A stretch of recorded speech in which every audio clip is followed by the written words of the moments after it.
Et si tu pouvais gagner du muscle, de la force et de l'énergie en seulement 30 jours? Et si je te disais que beaucoup y arrivent, mais au prix de rétrécir leurs testicules, de modifier leur esprit et de dépendre d'une aiguille à vie? Aujourd'hui, tu vas découvrir ce que personne ne te dit sur les stéroïdes. Car une fois que tu commences, ton corps ne sera plus jamais le même. Pendant des décennies, le chemin naturel a été considéré comme la norme dans le monde du fitness. Entraînement intense, alimentation précise et constance implacable. Mais ces dernières années, quelque chose a changé. De plus en plus de personnes, des acteurs hollywoodiens, des influenceurs sur les réseaux sociaux, jusqu'aux amateurs de salle, ont commencé à utiliser des stéroïdes anabolisants pour accélérer leurs résultats. La promesse est tentante. Plus de muscles, plus de force, en moins de temps. Mais ce qui se passe à l'intérieur du corps pendant ces premiers 30 jours est bien plus complexe que ce qu'on voit dans un miroir. Cette vidéo est une exploration détaillée de ce qui se passe physiquement, hormonalement et mentalement lorsqu'une personne commence un cycle de stéroïdes pendant un mois. Des changements visibles aux conséquences invisibles pouvant marquer le reste de la vie. Car dans un monde où paraître bien semble plus important qu'être bien, la vraie question n'est pas seulement « que font les stéroïdes ?» mais « le prix qu'ils exigent vaut-il vraiment ce qu'ils promettent ?» Cela ne commence ni par une transformation physique, ni par un record à la salle. Tout commence en silence, dans une salle de bain ou une chambre, avec une seringue en main et une décision intérieure. Est-ce que je franchis la ligne ou pas ? Le premier contact avec les stéroïdes est souvent marqué par la peur, les doutes et un besoin urgent de progresser. Certains s'entraînent depuis des années avec discipline, sans raccourci, mais se sentent bloqués.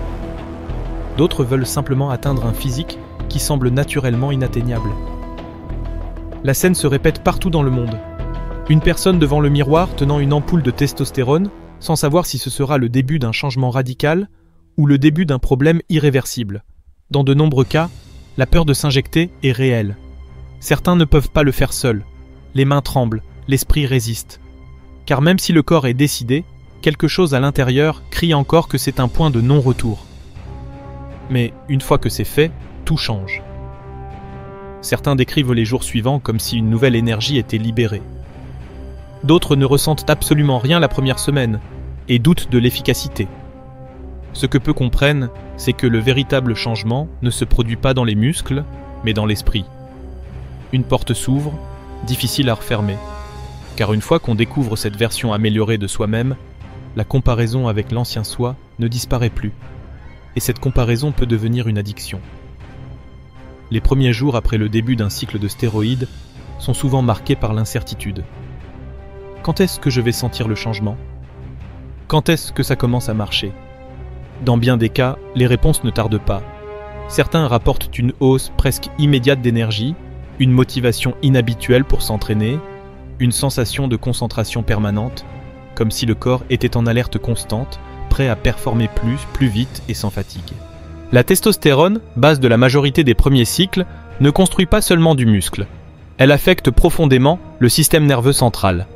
Elle change comment le corps se sent, comment l'esprit réagit, et même comment l'environnement est perçu. L'appétit augmente considérablement. La faim devient plus intense, plus fréquente. Manger cesse d'être une routine, c'est une nécessité constante. Dans certains cas, même le désir sexuel atteint des niveaux quasi incontrôlables. Mais tout ne se joue pas sur le plan physique. Émotionnellement, certains décrivent une sensation de puissance, de sécurité, de contrôle, comme si quelque chose de dormant s'était réveillé. D'autres, au contraire, se sentent agités, plus réactifs, avec des pensées qui défilent plus vite que d'habitude. L'esprit devient instable, le sommeil perturbé, l'ego parfois amplifié.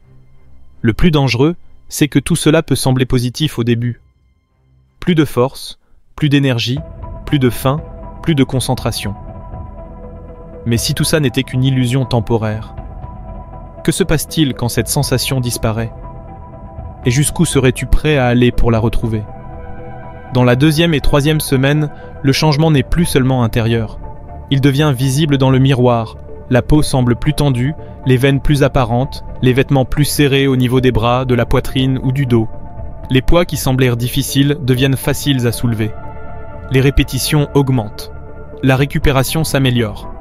Le progrès qui prendrait des mois arrive en quelques jours. Physiologiquement, Cela s'explique facilement.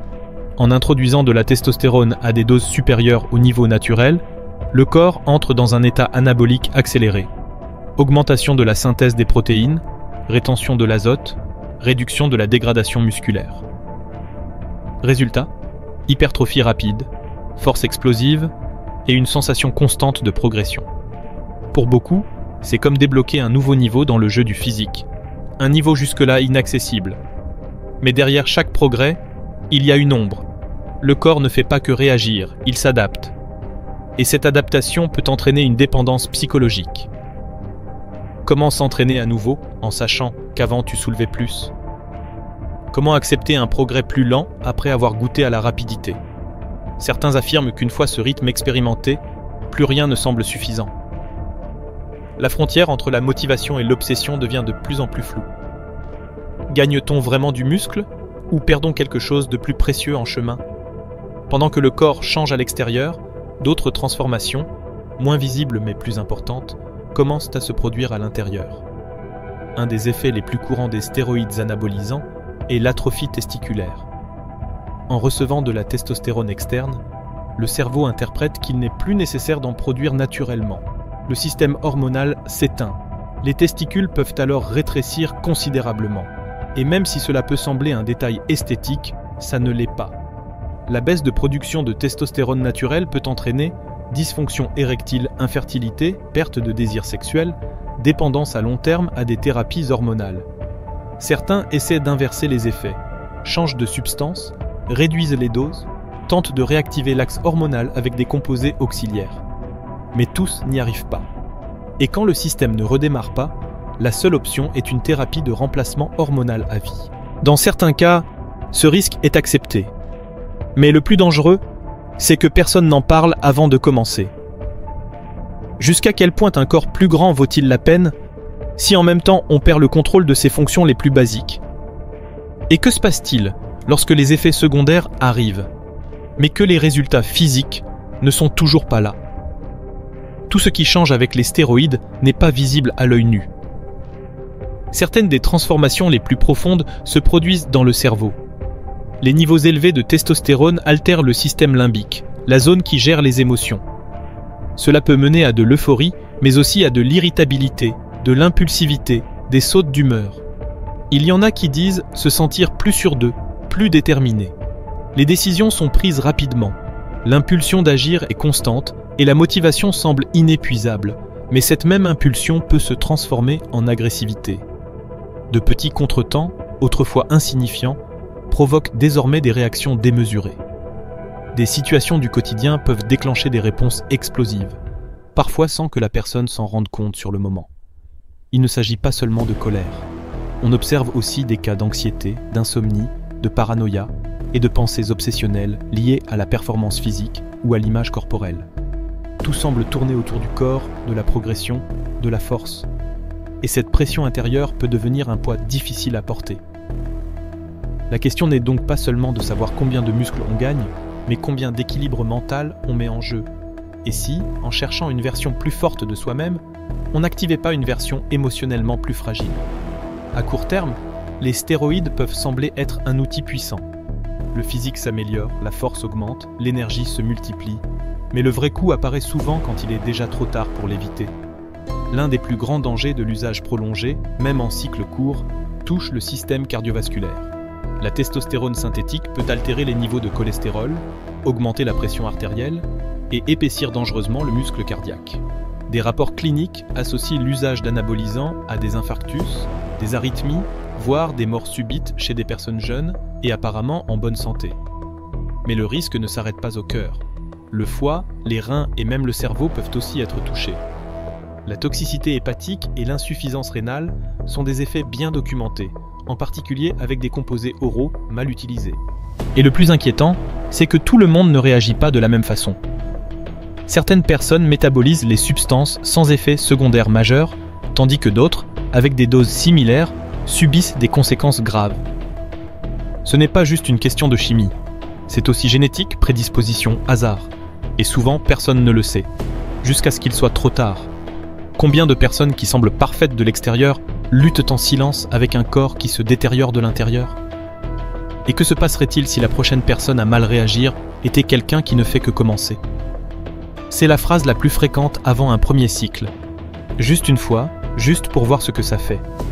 L'idée semble maîtrisée, rationnelle, une sorte d'expérience personnelle avec une date de fin. Mais ce que beaucoup ne prévoient pas, c'est que lors de ce premier cycle, le corps répond si vite qu'un changement s'opère dans la perception du normal.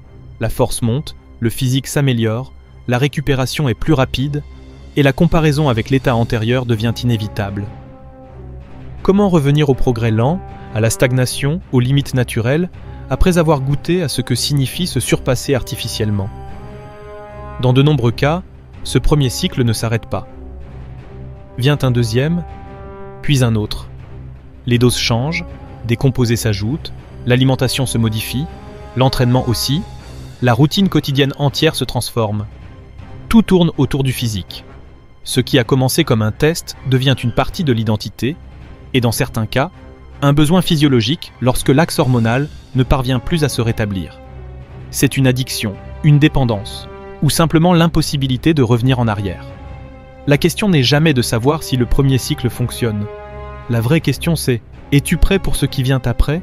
Et si tu crois que cela était déjà choquant, attends de voir ce qui se passe quand quelqu'un décide de franchir cette ligne pour la première fois. Et que chaque changement physique et mental est documenté jour après jour.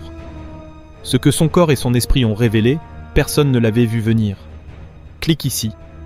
Mais seulement si tu es prêt à découvrir ce qui se passe vraiment quand il n'y a plus de retour en arrière.